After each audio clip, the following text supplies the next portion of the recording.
Bon dia a tots i a totes i gràcies per connectar-vos a aquest webinar on us volem explicar algunes eines que hem estat treballant els darrers mesos amb l'Observatori i que creiem que poden ser molt útils, molt interessants. Dani, si et sembla, anem avançant. Perfecte. Uh, el webinar està composat de 4 blocs. En un primer hi haurà una introducció d'aquesta planificació sistemàtica en el marc de l'Observatori, que la faran en Dani Villero. En Dani treballa al CREAF i forma part també de l'Observatori. En el segon bloc, l'Arnau Tolrà de la Unitat d'Informació i Coneixement, que jo no m'he presentat, jo soc en Pau Sainz, el coordinador de la Unitat d'Informació i Coneixement de la Direcció de Polítiques Ambientals i Medi Natural. Treballem també amb l'Observatori. I, com deia, l'Arnau us explicarà l'índex de rellevància i la cartografia de valor de biodiversitat. D'acord? En el tercer bloc, en Dani Muñoz, del CTFSE, el Centre, sempre ho dic malament, el Centre de Ciència i Tecnologia Forestal de Solsona, doncs i també membre de l'Observatori, ens explicarà l'associació entre hàbitats i espècies. I, per últim, l'Arnau ens presentarà un cas pràctic de l'aplicació d'aquestes eines. Cada bloc, més o menys, durarà uns 20 minutets, aproximadament, i deixarem al final de cada bloc una estoneta, aproximadament de 5 minuts, depenent del que hagi durat el bloc, però intentarem de 5 minuts per fer algunes preguntes. I també pel tema de les preguntes, aquí baix teniu un botó que és de preguntes, espai de preguntes. Si ho teniu en anglès surt com jo, surt això, questions and answers, si no en català, no sé, preguntes i respostes. Aquí podeu anar posant en el xat. El xat estarà obert i l'Anna Ramon, també del CREAF, doncs ens ajuda a gestionar tot el webinar d'avui i també estarà atenta a això. Jo crec que res més. Ara us donaré pas a en Lluís Brotons, que és el coordinador científic de l'Observatori, també perquè faci una introducció i després ja comencem els blocs. Doncs vinga, crec que no m'he deixat res. Lluís, endavant. Moltes gràcies, Pau, i molt content aquí d'estar amb tots vosaltres, tanta gent que ha respost a aquesta crida. Jo soc, com deia, el Lluís Brotons, coordinador científic de l'Observatori, i només molt breument us volia comentar una mica quin és el context general, una mica estratègic d'aquesta iniciativa. Com vosaltres sabeu, l'objectiu de l'Observatori del Patrimoni Natural i Biodiversitat de Catalunya és treballar conjuntament per mobilitzar la informació de biodiversitat i posar-la a disposició de la presa de decisions, no? Sobretot aquests dos nivells, treballar conjuntament amb tots vosaltres, amb molts projectes, als diferents institucions que estan també reflexats en el fòrum de l'Observatori, i posar-la a disposició d'aquesta presa de decisions. I això com ho fem? O sigui, no és només una qüestió de tenir molta més informació i cada cop millor informació, sinó també de començar, i aquest és l'inici d'aquest procés que us presentem avui una miqueta, de començar a integrar aquesta informació per poder tenir una manera compartida amb tots vosaltres, d'identificar prioritats de conservació, prioritats de restauració, prioritats on tenim aquests valors. Llavors, per això l'Observatori ha decidit estar treballant amb una sèrie d'eines que mobilitzen aquesta informació de manera conjunta. I avui us presentem una mica aquest inici de procés. O sigui, això no és el final, molta d'aquesta informació encara és un work in progress. Us presentem una mica les idees, el marc de treball, i anireu sentint d'aquest procés durant els següents mesos i de les següents setmanes, perquè tot això es anirà treballant més i anirem buscant també els elements de planificació i de decisió més oficials en els quals aniran integrant o aniran treballant aquestes eines. I, per tant, us animo a fer preguntes, a fer comentaris, perquè tota aquesta informació que avui rebrem, a partir del que us presentem, ens servirà una mica per anar polint molt millor aquest procés amb el que contem amb tots vosaltres.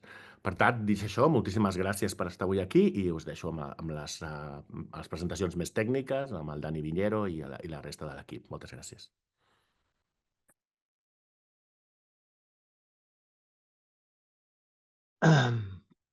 Bon dia. Soc en Dani Villero, investigador del CREAF, i en aquest primer bloc us farem 5 cèntims sobre quin paper té la planificació sistemàtica de la biodiversitat dins del marc de l'Observatori de Patrimoni Natural i Biodiversitat de Catalunya. Començarem per delimitar quin és l'àmbit de treball més general de la planificació de la biodiversitat i després aterrarem una miqueta aquestes activitats en les funcions de l'Observatori. Finalment, faré 5 cèntims de les tipologies d'informació observatori que estem utilitzant per nodrir aquestes aplicacions de planificació sistemàtica. Així doncs, comencem pel principi. Què entenem per la planificació sistemàtica de la biodiversitat? Evidentment, per aclarir aquests conceptes, no hi ha res millor que les definicions que estan comúment acceptades en el món de la biologia de la conservació. En aquest context, la biologia de la conservació s'entén com el desenvolupament d'estratègies per guiar decisions sobre on estan localitzades, com es configuren espacialment i com es gestionen aquestes àrees prioritàries que entenem que són especialment interessants per a la conservació de la biodiversitat. Per exemple, com són els processos que s'utilitzen per elaborar aquests plans de gestió d'àrees protegides o d'identificar àrees crítiques d'espècies amenaçades. Dins d'aquest marc de treball de planificació, avui posarem el focus en la planificació sistemàtica de la conservació, que s'entén com un procés de planificació que permet prendre decisions de manera repetible i transparent i que estan basades en principis d'integritat. Per tant, han d'incloure el màxim de components de biodiversitat, com a mínim espècies, hàbitats, processos ecològics, bioregions, etc. Adequació, per tant, cal protegir el suficient i necessari per assegurar la persistència a llarg termini dels valors a protegir. Representativitat, per tant, s'ha de protegir una part representativa de tot el rang de variació de cada component de la biodiversitat, tant espècies, hàbitats, però ecosistemes, etc. I, sobretot, eficiència, per tant, aconseguir que tots els objectius plantejats tinguin un mínim cost i maximitzin els resultats tant en termes de costos econòmics com socials, etc. Per tant, amb aquestes eines volem passar de l'aproximació clàssica on la planificació de la conservació s'ha fet en base a valors socials i paisatgístics, però també biològics, parant només atenció a espècies emblemàtiques, espècies clau per aigua, a una aproximació on l'objectiu és complementar i completar aquests valors, que són molt vàlids, amb informació que inclogui, evidentment, tots els nivells de biodiversitat, però també valors ecològics, com els processos naturals i la seva dinàmica, els factors de canvi que fan que alguns components de la biodiversitat estiguin en regressió i altres es vegin afavorits, com els canvis d'usos del sòl, la intensificació agrària o la implantació en el territori d'infraestructures viàries o energètiques. I la planificació sistemàtica, sobretot, també incorpora criteris de cost i eficiència, que els recursos, com tots sabem, són molt limitats en termes econòmics, però també en termes espacials, geogràfics, etc.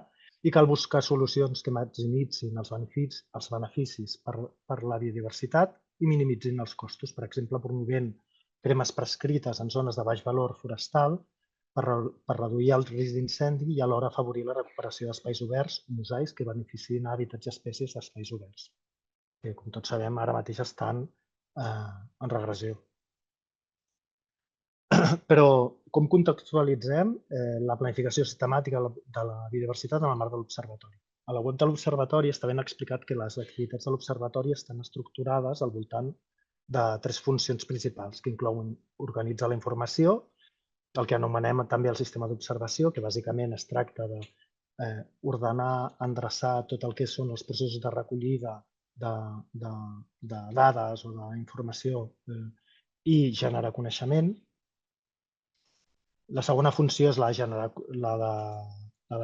generar coneixement, el que anomenem el sistema d'avaluació, on s'integra el coneixement i s'interpreta per donar resposta a necessitats particulars, concretes de coneixements que es desprenen de les polítiques ambientals o les decisions que s'hagin de prendre en relació a la conservació de la biodiversitat i finalment transferir aquest coneixement a la societat, el que anomenem activitats de comunicació, i que no només inclouen la comunicació a la societat i al públic general, sinó que també aquí hi ha la comunicació als òrgans administratius responsables de dur a terme aquestes polítiques o de prendre aquestes decisions.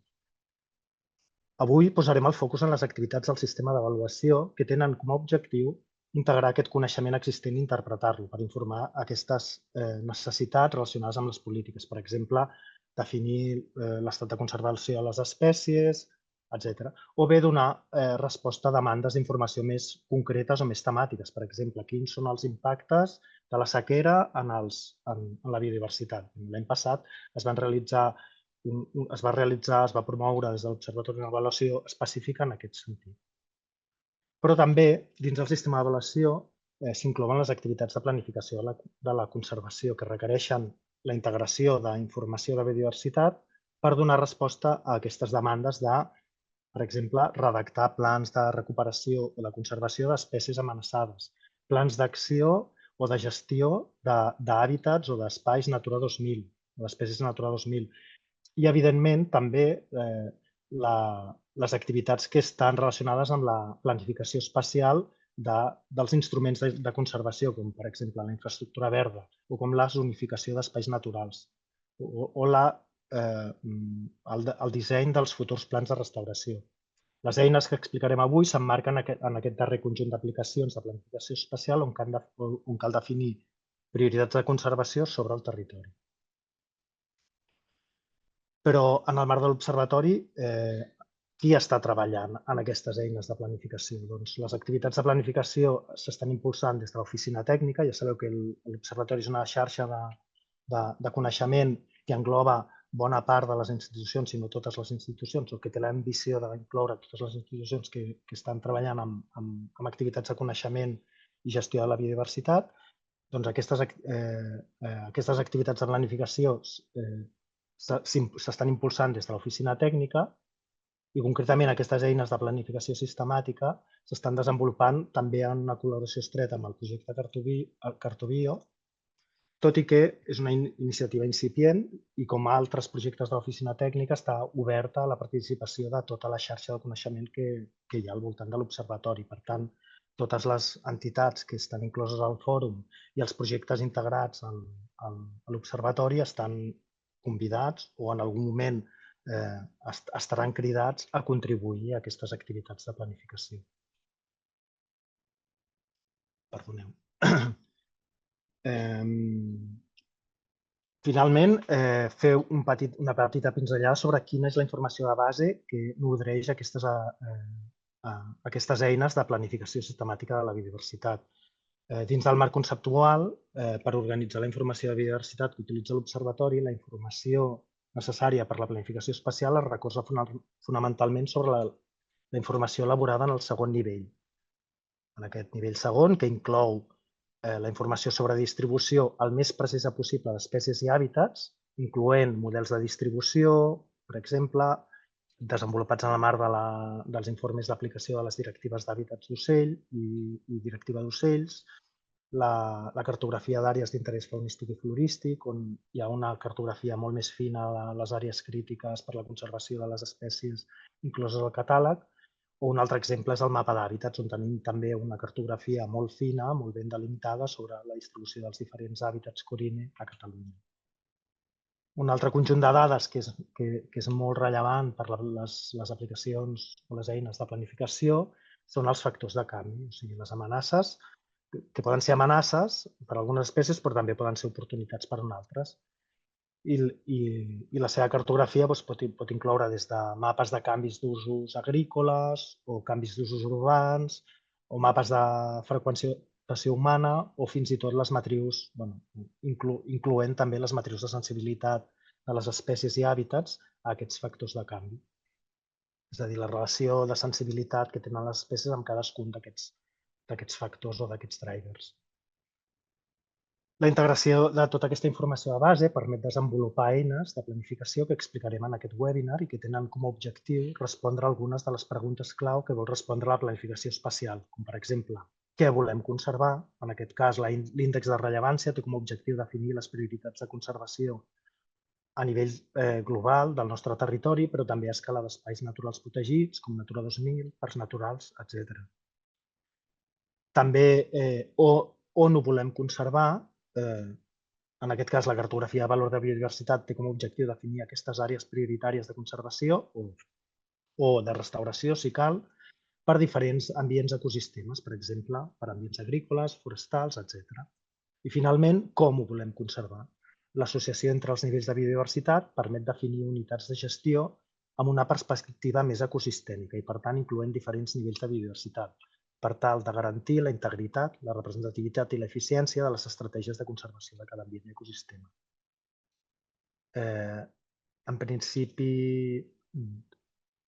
dono per tancat aquí el primer bloc. No sé, obrim torn de comentaris, preguntes. Deixo de compartir pantalla perquè no ara mateix estic allò...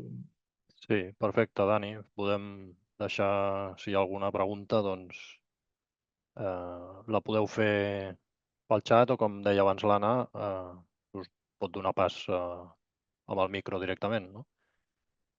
A veure. I si no n'hi haguéssim, doncs continuaríem. I El també Joan al Real final... em sembla que demana pregunta. Doncs vinga, Joan, Joan. endavant. Bon dia. Bon dia, Joan. Moltes gràcies per fer aquesta reunió telemàtica. Res, només un parell de punts. Bueno, que en el cicle que heu posat, jo em penso que estaria bé, ja sé que és el vostre esquema, però que després de fer les accions em penso que és important avaluar-les, no? En un marc de gestió adaptativa, diguéssim, no? Penso que és una eina molt potent per saber si les accions que s'han pres en base a decisions quins resultats donen, no? Això per un cantó, i l'altre no sé, un comentari que es dona a la circumstància, per exemple, ja que s'ha construït aquest índex de rellevància, doncs que l'any 2000 i pico, en la revista Plus One, amb en Roger Puiggironès vam publicar un índex que li van dir justament índex de rellevància, que està publicat fa anys. Per tant, d'alguna manera que no hi haguessin, no sé, confusions, no? I que estaria bé, doncs, no sé. Bé, ho dic perquè no hi hagi aquesta confusió amb un índex que diguéssim que ja existeix, que està publicat i que es va fer per seleccionar indicadors de seguiment de llarg termini de biodiversitat. Res, només aquest comentari i molt agraït per tot.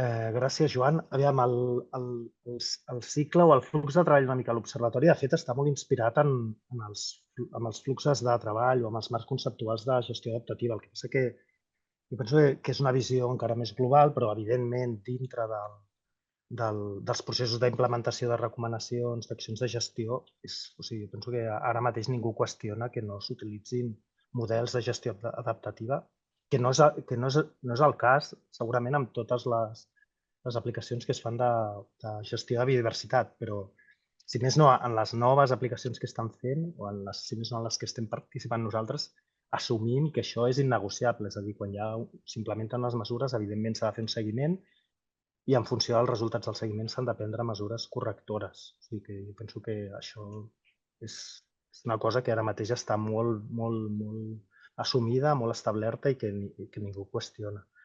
En relació a la segona pregunta sobre l'índex de rellevància, ara ens ho explicarà una miqueta més bé l'Arnau Torrà, però l'origen d'aquest índex de rellevància, no sé si en algun moment, suposo que s'ha fet la cerca bibliogràfica i s'han incorporat les experiències prèvies, però l'objectiu inicial d'aquest índex de rellevància era per nodrir el que es diuen els formularis normalitzats de Natura 2000, on s'han de definir les espècies clau de cada espai Natura 2000. Llavors, la base, l'origen, si no m'equivoco, d'aquest índex de rellevància era amb aquest objectiu. El que passa que després s'ha vist que és una base útil per respondre a altres preguntes, sobretot relacionades amb el què s'ha de conservar en cada lloc. Llavors això ara, en aquest segon bloc, l'Arnau Torrà ens ho explicarà una mica millor. Llavors jo penso que si hi ha algun comentari en aquest sentit el podem moure al segon torn de preguntes. Gràcies, Joan, per els comentaris. Sí, només sobre la primera part que deia el Joan, clar, això la Direcció General ho té molt al cap i estem col·laborant amb l'Observatori justament també en un projecte molt important, que és el de Galilea Marmon, per tal de definir quins programes de seguiment hem de tenir en els nostres espais naturals protegits i en general a Catalunya, la qual cosa serviria, ha de servir per fer avaluacions i guiar aquesta gestió adaptativa, com deia Joan. Doncs vinga, només volia afegir això. No sé si hi ha alguna altra pregunta. I si no, Arnau, potser millor que seguim. Al final també us deixarem un correu electrònic on si algú després d'aquesta webinar se li acuden alguna altra pregunta ens pot escriure també. Doncs vinga, Arnau, seguim. Val. Doncs hola, bon dia, soc l'Arnau. Com ha dit el Pau, treballo amb ell a la Unitat d'Informació i Coneixement, aquí a la Direcció General de Polítiques Ambientals. I res, com ja us avançava el Dani, en aquest bloc que presentarem ara, introduiré dues de les eines que hem estat treballant. Són l'índex de rellevància, que ja afegeixo, Joan, que no en teníem ni idea de que hi havia alguna eina que es deia igual abans de posar-li aquest nom. Vull dir que és una coincidència. Serà per alguna cosa, aquesta coincidència.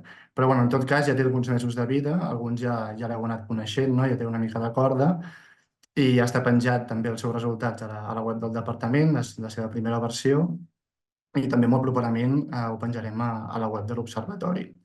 I després hi ha la segona, la cartografia de valor de biodiversitat, que aquesta sí que fa un temps que treballem, però és més de caire emergent, és més nova, i avui és una mica la primera presentació una mica en públic que en fem. Ambdues ja veureu que tenen en comú, parteixen de fonts d'informació similars, en alguns casos coincidents, però tenen una forma, objectius i aplicacions molt diferenciats. Llavors, abans d'entrar en matèria, tornem a la roda que us ensenyava el Dani, la roda de l'Observatori, només per recalcar que l'objectiu o la fita principal d'aquestes eines de planificació sistemàtica és precisament el de facilitar i promoure el trànsit entre les dades i el coneixement que estem generant a nivell d'observatori. Tots els actors que estem aquí dins generem moltes dades i molt coneixement, però facilitar, donar-los un format per tal que siguin útils, operatius i fàcils, que es transformin en accions i s'involucrin en la presa de decisions.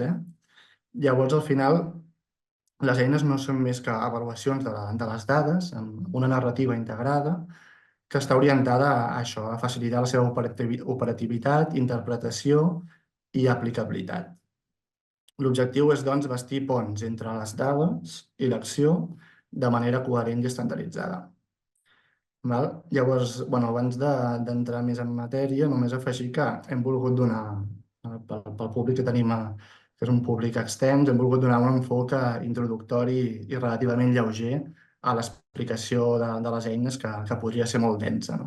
Llavors, en aquest sentit, ja hi haurà temps, potser amb altres webinars o amb grups més petits, de parlar més les entranyes de cada eina, però avui només volem fer una introducció de com funciona i de per què. També, com us avançava el Dani, són 3 eines les que parlarem, i una mica responen a les preguntes aquestes de què, o sigui, en què hem de focalitzar els esforços de conservació, de seguiment, etc., que seria l'índex de rellevància, a on dirigim aquests esforços a nivell espacial, a nivell geogràfic, que seria la cartografia de valor de biodiversitat, i després com ho fem, com utilitzant les 2 eines prèvies, de quina manera acabem obtenint, assolint aquests objectius de conservació i de restauració, que seria a través de les associacions entre elements de biodiversitat. Llavors, primer entrarem en l'on, en el què, que és l'índex de rellevància. Llavors, la finalitat principal de l'índex de rellevància és avaluar quins són els elements de conservació prioritaris de cada espai de la Natura 2000. Val? O sigui, sabem que cada espai té un gran ventall d'espècies i hàbitats, però sobre quins d'aquests hem de focalitzar més els esforços si volem ser coherents amb les dades que estem generant, no? O sigui, podem utilitzar les dades per saber a on és més eficient, coherent, impulsar programes de seguiment o destinar esforços de conservació. Llavors, l'índex de revanxa ens obre la porta a abordar això, qüestions com ara en què destinar estudis i seguiments o cap a quins elements és més recomanable dirigir les partides pressupostàries destinades a la conservació de la biodiversitat. Tot partint sempre de les millors fonts de dades disponibles estandarditzades que disposem ara, que sempre, ja ho sabeu, que tenen marge de millora i, per tant, aquestes eines sempre estan en constant actualització, amb la idea que sempre puguin reflectir les millors dades disponibles, estandarditzades. Com funciona l'índex de rellevància? Doncs al final consisteix en puntuar cadascun dels elements de conservació que hi ha en els espais partint de dos blocs d'informació, de dos grans blocs d'informació. En primer lloc tenim el bloc d'estat de conservació, que ens parla sobre l'estatus d'aquella espècie o hàbitat, i en segon lloc tenim el bloc de representativitat del lloc, és a dir, la importància o la responsabilitat que té cada lloc en relació a aquell element de conservació, hàbitat o espècie. De manera que finalment obtenim un llistat d'elements clau per cada espai, fruit de la combinació de l'estat de conservació i de la representativitat del lloc. Llavors, pel que fa a avaluar l'estat de conservació, el que fem és ponderar numèricament totes les bases d'informació disponibles oficials que tenim a l'abast sobre l'estat de conservació d'espècies i hàbitats. Alguns exemples són els informes, o sigui, les tendències que queden reflectides en els informes d'aplicació de les directives, els catàlegs de fauna i flora amenaçada, la llista vermella de la UICN, etc. O sigui, aquestes bases de dades poden variar entre si parlem d'hàbitats, d'interès comunitari, dels hàbitats corint o d'espècies. I després, pel que fa al bloc de representativitat del lloc, aquí el que fem jugar són dades de distribució i d'abundància potencial d'aquests hàbitats i espècies. Llavors ho fem a través de les fonts d'informació estandarditzades que disposem, que per exemple de les més importants són els models d'espècies del cartó bio i la cartografia d'hàbitats de Catalunya, que ara tenim una última versió publicada fa poc. Llavors, tota aquesta informació al final s'acaba ponderant numèricament de manera que obtenim un valor numèric únic per cada element de conservació, és a dir, per cada espècie i hàbitat, per cada lloc. O sigui, la perdiu xerra tindrà una puntuació diferent en relació a cada lloc. Llavors, per entendre una mica com funciona a nivell visual, hem posat això aquí. A baix veieu un exemple que són dues espècies, la perdiu xerra i el mussol pirinenc, en dos espais del Prepirineu que són adjacents. Llavors anem a veure per quin motiu, o sigui, ja us avanço que la perdiu xerra és un element clau a la Serra Cavallera i també ho és el Montgrony, i en canvi el mussol pirinenc només ho és el Montgrony.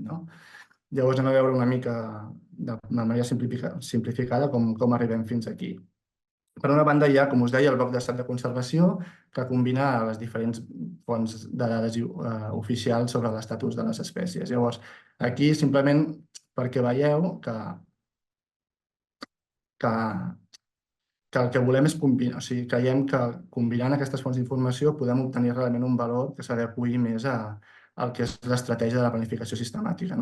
Per exemple, la perdiu xerra és cinegètica, per tant no està en el catàleg de fauna amenaçada, i per tant, si només tinguéssim en compte el catàleg, sortiria un valor molt inferior en la ponderació de l'estatus de conservació, però en canvi sí que els informes de les directives i la llista vermella de la UICN sí que reflecteixen que és una espècie en regressió. Llavors, al final, en el còmput general, ens surt que té uns valors moderats alts de grau d'amenaça.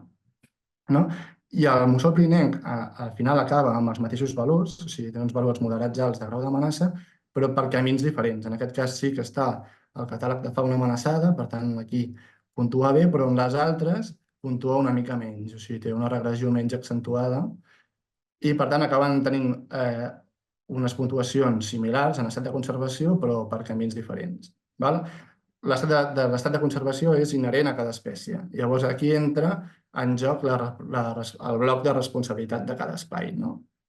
Llavors, simplement, molt ràpidament, a Serra Cavallera encara manté una població important de perdiu xerra, llavors els models ens indiquen que aquest espai és molt representatiu per l'espècie a escala de Natura 2000 i a escala estatal, i en canvi al Museu Pirinenc la població de Serra Cavallera és anecdòtica o nul·la.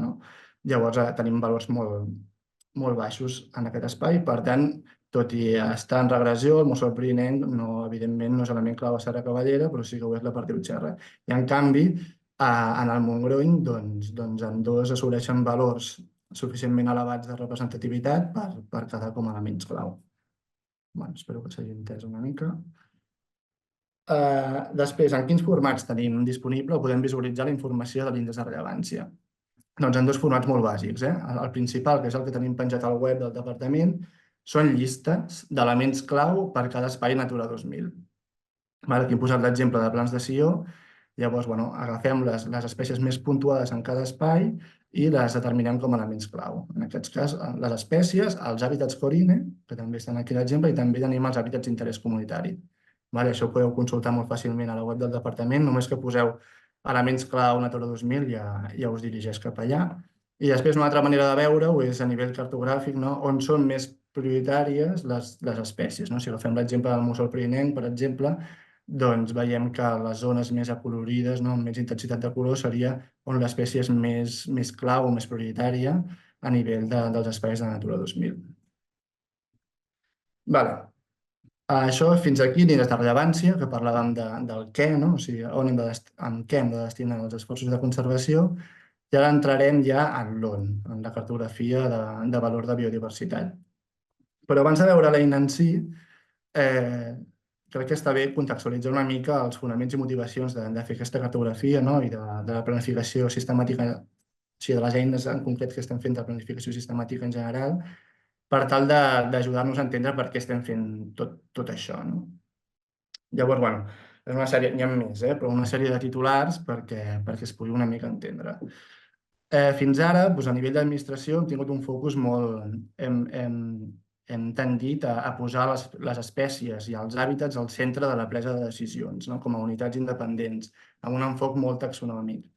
Llavors creiem que cal superar una mica això, tot i que pot ser útil per molts conceptes, però hem de transitar cap a enfocs més ecosistèmics, posant al centre de la presa de decisions processos, comunitats, estructures que ens permetin ser més operatius. Després, fins ara, potser tenim molt coneixement, però tenim un coneixement molt disgregat, molt dispers i amb una escassa narrativa associada. Llavors volem passar d'aquest coneixement dispers, d'aquesta nebulosa, a un coneixement organitzat que ens permeti fer estratègies coordinades amb narrativa pròpia integrada. Per altra banda, també ens trobem amb bastantes dificultats i poca eficiència en el trànsit del coneixement a l'acció i la gestió. Llavors, aquestes eines que estem desenvolupant estan expressament orientades i encaminades a ser operatives, a millorar la interpretabilitat i l'impuls del trànsit del coneixement a l'acció. Per altra banda, també habitualment hem tingut com a bandera el condicionant i la restricció pel que fa a la conservació de biodiversitat. O sigui, sabem què no es pot fer o quines mesures compensatòries hem de fer per si hi ha algun impacte. Sempre hem sigut reactius en el plantejament de posar condicionants. Llavors, creiem que aquestes eines ens permeten ser més proactius i actuar en positiu. A on hem de restaurar, què podríem conservar. Llavors, ens poden permetre recolzar accions més proactives en positiu, creiem.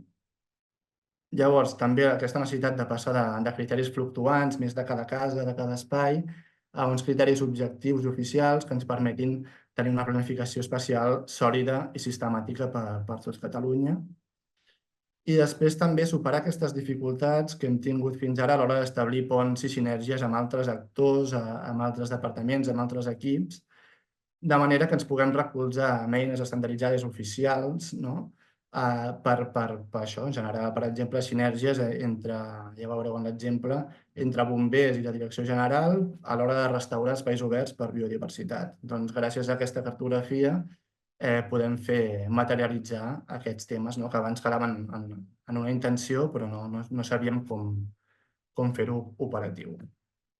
Llavors ara ja sí que entrem més en matèria del que és la cartografia de valor de biodiversitat i simplificant molt el que té l'objectiu, la seva principal funció és identificar àrees de conservació i restauració prioritària per diverses tipologies d'ambient. Què són les tipologies d'ambient? Doncs, per exemple, estructures forestals, que veieu els mapes aquí, estructures d'espais oberts, estructures d'aigües continentals, però també boscos madurs, matollars i prats, zones fluvials, és a dir, identificar àrees prioritàries de diferents estructures i ambients. De manera que ens facilita zonificar i orientar especialment la gestió del medi en clau ecològica. Aquesta cartografia el que fa és ponderar de manera sistemàtica i estandarditzada cada quadrícula 1 per 1 quilòmetre de Catalunya segons la seva rellevància per a la conservació, el que deia, d'un determinat ambient o estructura. I ho fa combinant les millors fonts de dades disponibles, un altre cop, que són molt similars, en part compartides amb l'índex de rellevància, tant d'hàbitats com d'espècies com del seu estat de conservació. Ara veurem com... Així és com, per entendre com funciona, prendrem com a exemple, això és important, l'estructura d'espais oberts naturals. És important notar que podríem haver agafat qualsevol altre exemple, el de boscos, el d'aigües continentals, el de zones fluvials, però ara, a partir d'ara, treballarem més aquest exemple, que és el que hem treballat més, i serà com la nota que anirà sortint, però podríem haver agafat qualsevol altre exemple. Llavors, com us avançava en la diapositiva anterior, la cartografia consisteix en la puntuació numèrica de cada quadrícula 1 per 1, que són els que veieu aquí, de Catalunya en funció de la seva rellevància per les espècies i hàbitats afins o associats a la tipologia d'ambient que estem treballant en aquell moment. En aquest cas, ja us dic que seran espais oberts naturals. Per una banda, s'avalua la rellevància que té aquella quadrícula pels hàbitats. Llavors, com ho fem? Assoleixen més puntuació les quadrícules que disposen de més superfície i riquesa d'hàbitats corresponents a aquella tipologia d'ambient determinada. En aquest cas, agafem la cartografia i mirem quines corresponen als espais oberts naturals. Llavors, com més riquesa, més superfície ocupen i més estat d'amenaça tenen aquells hàbitats, és a dir, puntuen més els que tenen un grau d'amenaça superior, doncs més rellevant serà aquella quadrícula pels hàbitats d'espais oberts naturals. I després fem una cosa similar amb les espècies. Aquí agafem els models Cartobio. Llavors, les quadrícules que tenen major abundància potencial de més espècies de tipologia d'ambient i, a més, si aquesta hi ha una relació amb l'estat de conservació, és a dir, si té una abundància potencial elevada d'una espècie que està en perill d'extinció, doncs encara puntua més. Llavors s'aglomera. Aquí he posat 3 exemples, que són la xixella, el botxí i el gaig blau, però n'hi ha moltes més per a aquest objecte de conservació. Estaríem parlant de més de 100 espècies que estan combinant els seus valors, de manera que tenim la rellevància per cada quadrícula 1 per 1 de les espècies associades a la tipologia d'ambient que estem treballant. Llavors, al final, el que fem és unir la informació de rellevància dels hàbitats i de les espècies en una relació 1 a 1, és a dir, puntuen tant la rellevància igual, vull dir, la rellevància d'hàbitats i d'espècies, i acabem tenint el producte final, que és això, la rellevància d'espais oberts naturals puntuada amb quadrícules 1 per 1. I en aquest cas, pels que ho coneixeu, és el sector de Vallbona-Almenara dels Segants de Lleida. Llavors, per entendre una mica de forma més visual, però al final és el mateix. Aquí fem un zoom a la zona del Montseny, en concret al Matagalls. Llavors, seguim tractant amb aquesta cartografia de valor de biodiversitat d'espais oberts naturals. Llavors, aquí veieu que les quadrícules que no estan acolorides és que tenen un valor inferior a 4,37, que veieu la llegenda aquí. Per tant, serien les zones que no són, ara mateix no tenen un interès de conservació d'espais oberts naturals, i a partir d'aquest valor, com més grogues, més s'apropen al 10, que seria el màxim valor de rellevància per a aquesta tipologia d'ambient. no? Llavors, aquí al voltant són part dels elements de conservació que estan incidint en aquesta puntuació, en aquest espai en concret, des del cit negre fins a les landes fins a les ginebredes.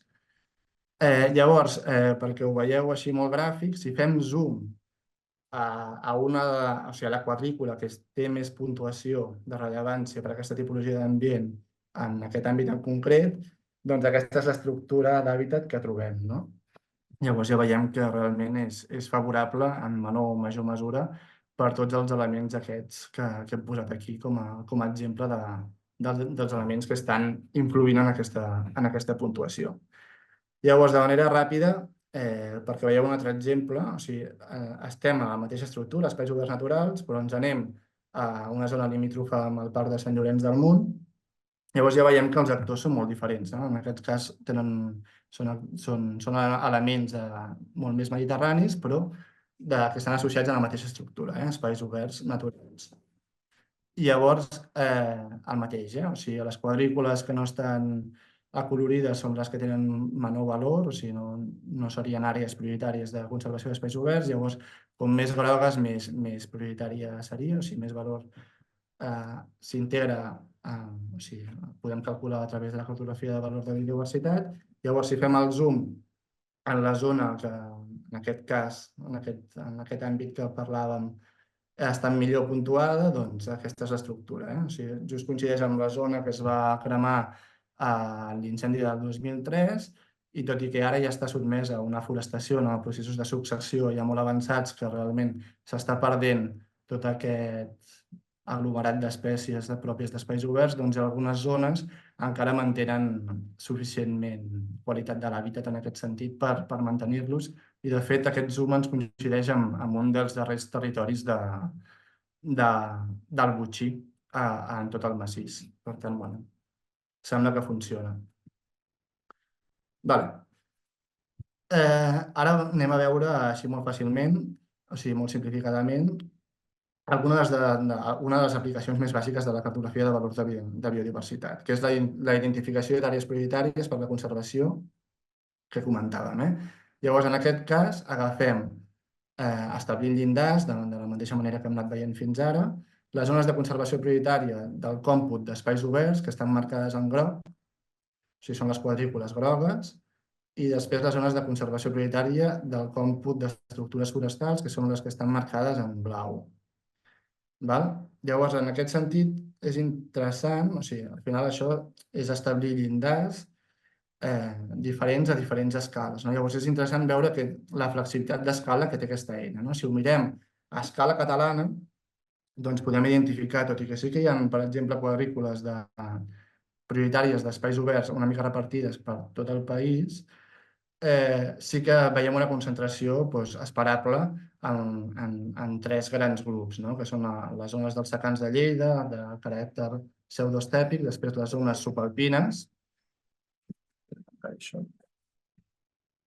del Pirineu i després també a l'entorn del Cap de Creus. Però llavors això ens pot donar una aproximació que pot ser vàlida per fer una estratègia a escala catalana.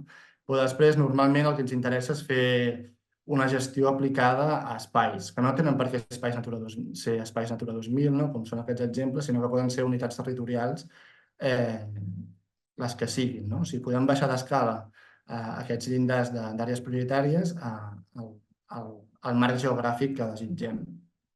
Llavors, aquí aflora molt més gradient. O sigui, mentre a escala catalana teníem 3 quadrícules prioritàries d'espais oberts a Sant Llorenç del Munt i l'Obac, doncs si ho baixem d'escala, evidentment adaptant el llindar al que són els seus valors, doncs podem obtenir, o sigui, estratègicament, podem obtenir moltes més àrees prioritàries, que seria on establiríem accions per mantenir aquests espais oberts. Per exemple, llavors això s'exemplifica aquí, que agafem el Montseny, i això, les quadrícules blaves serien les àrees prioritàries de conservació de boscos, de maduresa forestal, i les grogues serien les àrees prioritàries d'espais oberts.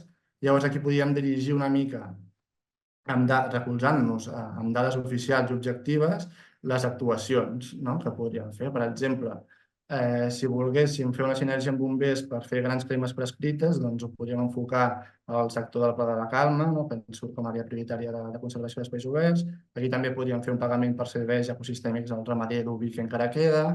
A la zona del Matagalls podríem incentivar l'herbivoria per mantenir les ginebres i els prats. I en canvi, aquestes rouredes d'aquí, podríem, si tenim l'oportunitat de fer acords de custòdia, doncs intentar que hi hagi aquestes rouredes de lliure evolució o la compra de finques, etc. O sigui, ens permet una mica dirigir de manera objectiva a les diferents iniciatives de conservació que ens puguin anar arribant. Vale. Ja sense voler... Hauries d'anar acabant, però crec que et queda poc ja, no? Sí. Res, vaig molt ràpid, llavors, o sigui, sense voler més liar la troca, o sigui, el que sí que ens vam adonar, no? O sigui, utilitzant aquesta cartografia de valor de biodiversitat, és que era interessant poder també tenir un valor que ens reflectís les àrees de restauració prioritària, no només les de conservació, sinó també les de restauració. Per què ens vam adonar d'això? Doncs de seguir treballant en projectes de pagaments per serveis ecosistèmics a ramaders, per exemple, o amb aquesta sinergia amb bombers que veurem, doncs ens interessava realment poder, per exemple, pels espais oberts naturals, poder obrir espais que ara s'estaven perdent, que ara mateix ja no complien potser les funcions, o sigui, no eren del tot rellevants per les espècies, no? Per la biodiversitat d'espais oberts, però que fins fa molt poc sí que ho eren o que tenen molt potencial de ser-ho, no? Llavors, també una mica amb la línia aquesta de que a vegades la millor estratègia per conservar és restaurar, no? I evitant aquesta tendència que també hem tingut fins ara de mantenir com paisatges o hàbitats immòbils o diguéssim, immutables i una mica recrear una mica el dinamisme de la dinàmica natural, no? Llavors, per exemple, en aquesta fotografia veiem una zona que fins fa molt poc era una àrea de molt interès per espais oberts i ara s'està tancant per l'expansió del pi blanc, no? Llavors seria una de les zones que volíem reflectir amb la cartografia de valor de biodiversitat de restauració per espais oberts naturals, doncs que intentar que quedessin reflectides de manera estandarditzada aquestes zones, no? Llavors aquí tenim diferents exemples, no? O sigui, zones que s'han abandonat per pastura fa poc, zones cremades ja de fa uns anys, o zones on s'han fet repoblacions, per exemple, de pi negre, en àrees que eren d'altíssim valor per biodiversitat d'espais oberts, doncs que ho poguéssim identificar amb la cartografia. Llavors ja no entraré una mica en els mètodes perquè ja m'he passat de temps, però el tema és això, incorporar diferents variables, o sigui, girar una mica els paràmetres i incorporar diferents variables, que aquí entra en joc, és important els factors de canvi, no?, que comentava el Dani, que estan treballant des del centre, per no només poder identificar àrees prioritàries de conservació, sinó també àrees prioritàries de restauració. Llavors, aquí a baix tenim una mica el canvi amb l'exemple del Montseny que vèiem, que realment sí que podem integrar aquest canvi posant aquestes variables diferents. Acabo. Si hi ha qualsevol pregunta o si teniu interès més de cara al final ho podem parlar més al detall.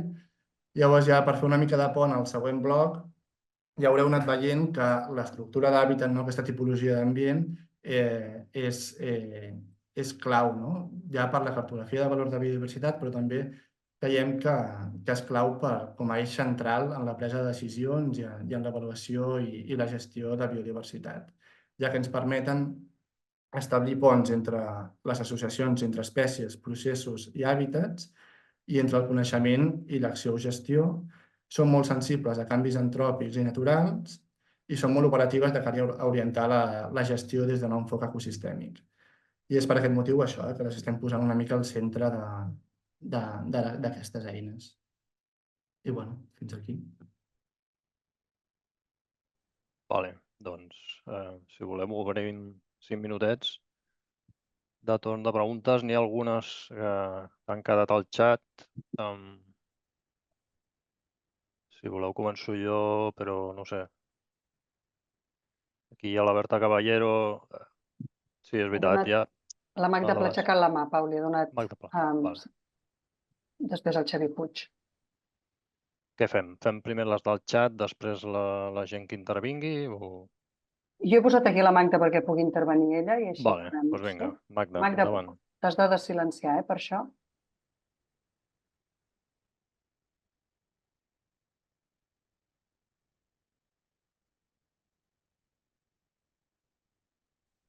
Ha comentat pel xat que ha estat un error. Ah, val. Ho he clicat sense voler. Doncs fora. Doncs en Xavier Puig.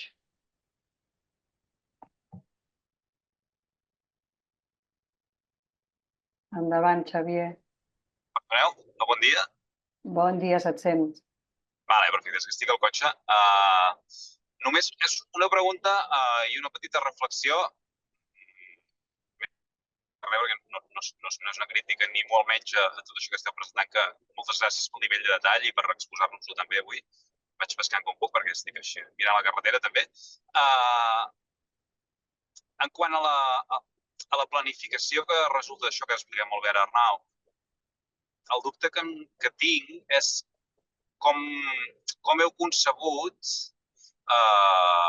afrontar les asimetries de coneixement entre grups taxonòmics, i aquí és on ve el principal dubte i del qual ens sentim des del museu també responsables. Sabeu que des d'allà portem una sèrie de grups per als quals no hi ha una informació cartogràfica ni molt menys tan fina com les que heu mostrat fins ara, no? Els exemples que has posat eren basats en ocells pels quals, afortunadament, hi ha informació molt bona i models de distribució a tot el territori, no? I permeten, per tant, fer aquests exercicis de forma amb bastanta confiança. Amb els grups que treballem des del museu, això els poso d'exemple, però com aquests n'hi ha tants altres, perquè els conec més de primera mà.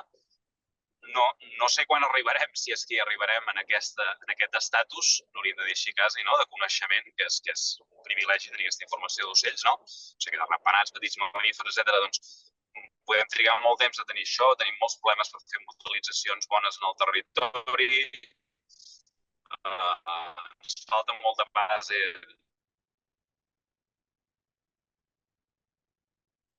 Doncs no estem en aquest punt. Aleshores, pots suggerir a partir d'aquests sistemes, que entenc que està molt basada, evidentment, en aquests tàxons pels quals hi ha una base cartogràfica més bona i un suport de dades més bo.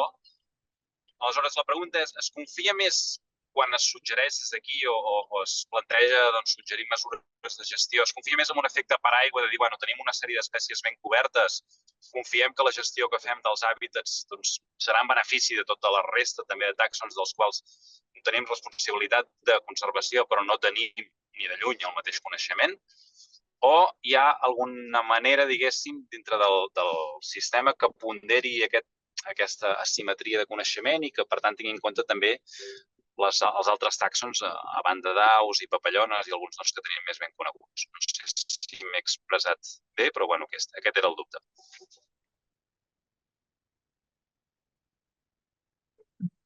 No, doncs gràcies, Xavier. L'estratègia és una mica combinada entre les dues opcions que has mencionat al final. És veritat que som molt conscients que hi ha alguns grups taxonòmics que han concentrat millor la informació i sí que ens creiem molt aquest efecte paraigües que comentaves, no? O sigui que al final ens estan informant sobre espècies que potser mai arribarem a assolir un nivell de coneixement, no? Per exemple, d'invertebrats potser serà molt difícil, almenys per ara, assolir un model a escala 1 per 1 que pugui ser fiable, no? Però en canvi, potser a través dels ocells o d'alguns invertebrats, vull dir, però a través dels ocells o de les papallones, etc., podem una mica inferir sobre com estan altres espècies que mai podrem, o ara per ara no podem assolir aquest nivell de detall. Sí que és veritat que quan podem sí que les intentem col·locar en allà on és possible. Per exemple, en línies de rellevància, quan no estan els models Cartobio, intentem que les espècies que sí que estan al catàleg fer un trànsit operatiu de manera que les espècies que estan en perill d'extinció i vulnerables puguin ser reflectides a l'índex de rellevància fent un pont que, per exemple, és intentant integrar el 20% de la seva població allà on per coneixement expert concentra l'espai on es concentra més població. Vull dir que sí que intentem fer un híbrid entre les dues opcions que has mencionat, però sent conscients que, evidentment, això pot millorar a mesura que anem tenint més informació d'espècies i que mai tindrem tota la informació detallada per tots els tàxons. Sí, d'alguna manera això... Perdona, digues, Xavi, digues. No, entenc clar, treballar a les dues escales, l'escala d'espai, aquesta aproximació menys fina i és possible, però clar, a escala de quadrícula no potser no hi arribarem mai, no? És això, no? El que és important és que, vull dir, en paral·lel, i com ja saps, hi ha una línia d'intentar millorar tota la informació, no?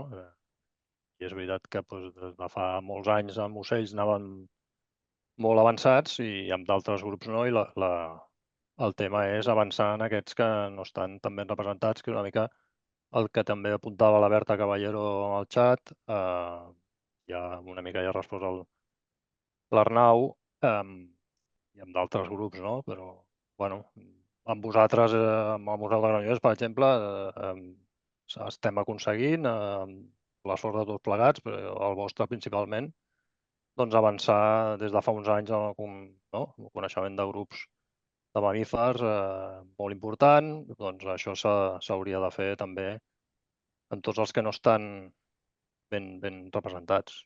No sé si Dani, Lluís, voleu afegir alguna cosa més sobre aquest tema. Si no, no ens hauríem d'entretenir molt perquè... Sí, bàsicament és el que ha dit el Pau. Bàsicament és el que ha dit el Pau. Molta de la comunitat que hi ha al voltant de l'observatori, per exemple, l'últim any va participar activament en els informes d'aplicació directiva, on s'ha fet un esforç de recull, d'identificar buits de coneixement. Això és un work in progress, o sigui, estem passant d'un model on es tenien en compte 4 cosetes i es feia el que es podia, a un model cada cop, el que deia, més transparent, més basat en criteris d'integritat. Llavors, això és un work in progress. Esperem que... I també introduir també el concepte aquest que hem parlat amb alguns companys de la planificació. També és una eina adaptativa. S'ha d'adaptar també a la informació que hi ha disponible i si la informació millora, evidentment la planificació ha de millorar. Llavors, paciència, tots arremangats i tibant cap a la mateixa direcció en aquest sentit. Molt bé. Si us sembla, ja tenim el Joan Real, el Joan Marull i la Sara amb preguntes. Per ordre. Joan. O sigui, no ho sé, jo el que veig és que les eines que heu presentat donen un salt qualitatiu brutal al que s'estava fent fins ara. Però brutal. Vull dir, és que hem passat d'un sistema ad hoc a un sistema de tenir informació i a fer-la servir, fer-la servir. Jo ho trobo, sincerament, impressionant. Això per un cantó. I aquest creuament d'espècies i hàbitats el trobo molt útil i, a més, molt fiable. Des del punt de vista, si voleu, de coneixement naturalista meu, només senzillament veure com aquest mètode, en el cas de Sant Llorenç, que conec molt bé, el que prioritza en aquella àrea concreta, és que coincideixo totalment. Totalment. I portem 15 anys fent seguiment a llarg termini en aquella àrea. Per tant, independentment que desconeixem diversos tàxons, etc., l'aproximació aquesta, i especialment d'hàbitats i paraigua, jo penso que és clau i molt important. Jo diria que a vegades no ens hem de quedar amb aquella petita espècie, ho sento, d'invertebrats o d'ocell o de papallones, sinó que aquestes aproximacions d'hàbitats són les realment útils, són les realment paraigües i sobretot útils en aplicar la conservació i a la gestió. Jo, sincerament, em sembla molt, molt útil aquesta aproximació. I ara jo penso que cal és posar-se mans a l'obra. Mans a l'obra com l'exemple, per exemple, que heu posat al Montseny. Senzillament, penso que és molt important crear sinergies amb la informació que ja existeix al territori i, sobretot, avaluar pre i post aquestes accions que es vulguin fer. Però jo penso que tenim una informació i una metodologia impressionant i, en fi, us felicito.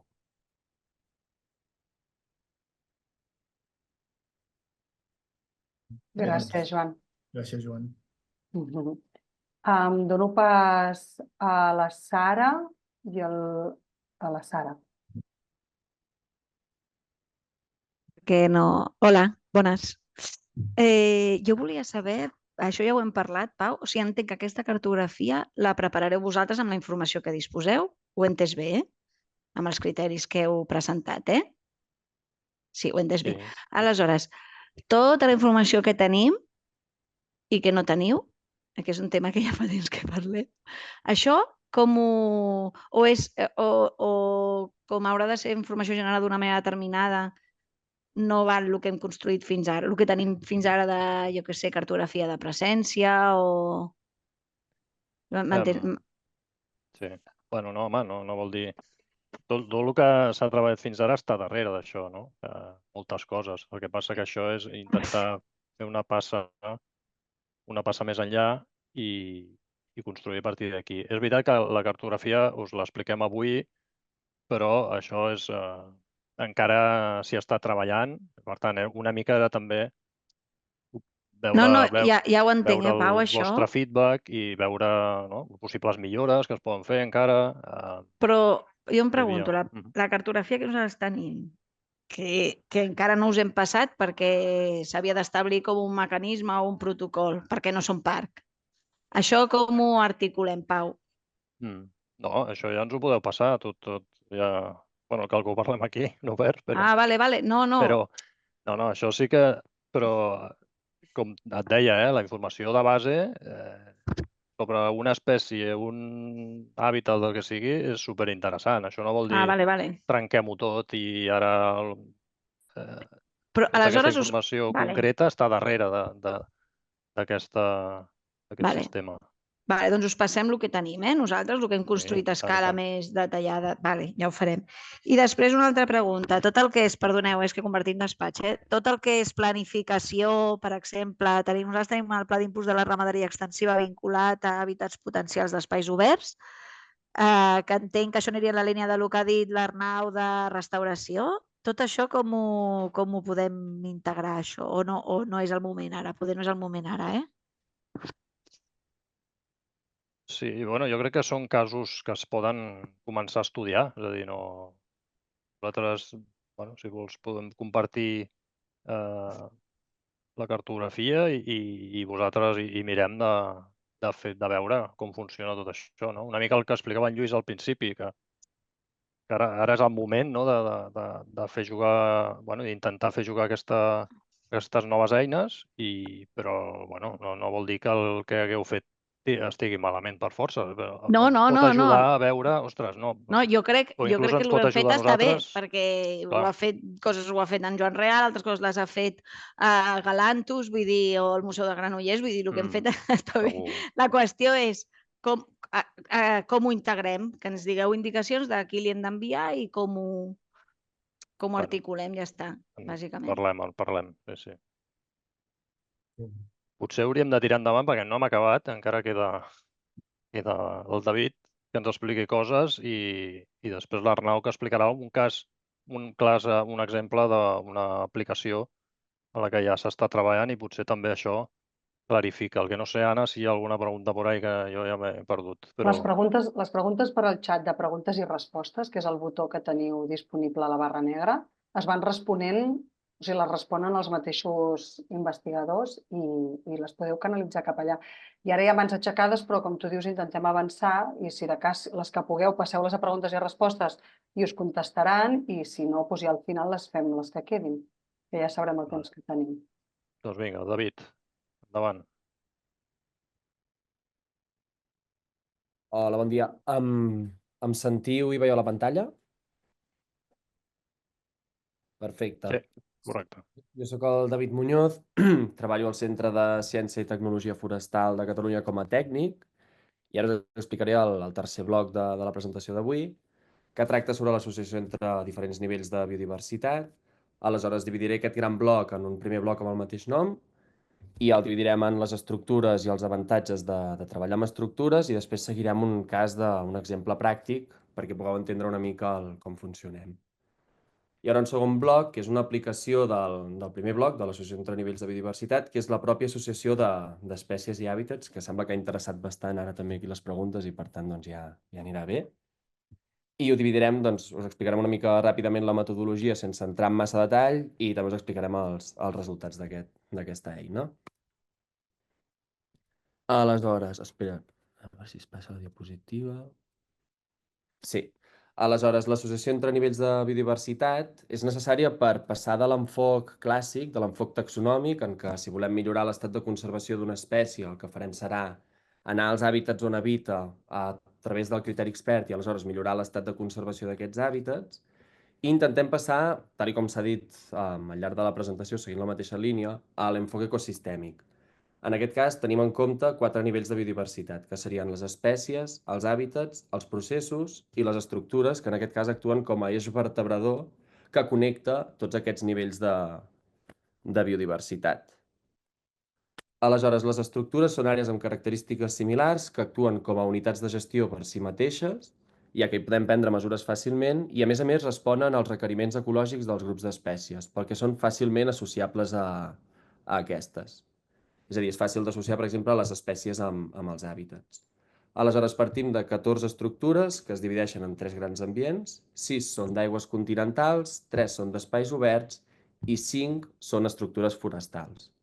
A més, tal com hem dit, com que responen als requeriments ecològics de grups d'espècies, hi ha grups d'espècies que necessiten sí o sí la presència de 2 estructures adjacents, és a dir, els mosaics clàssics, tal com els entenem. I en aquest cas doncs, hem creat els mosaics arbori-prat i el mosaic matollar-prat. Aleshores, per què serveix aquesta associació entre nivells de biodiversitat? Quins avantatges té treballar amb estructures? Primer de tot, des d'un punt de vista d'enfoc una mica més ecosistèmic, el fet que les estructures responguin als requeriments de múltiples espècies alhora ens permet fer una anàlisi, un enfoc amb més integritat, que és un dels principis que ha explicat el Dani al principi del Systematic Conservation Planning.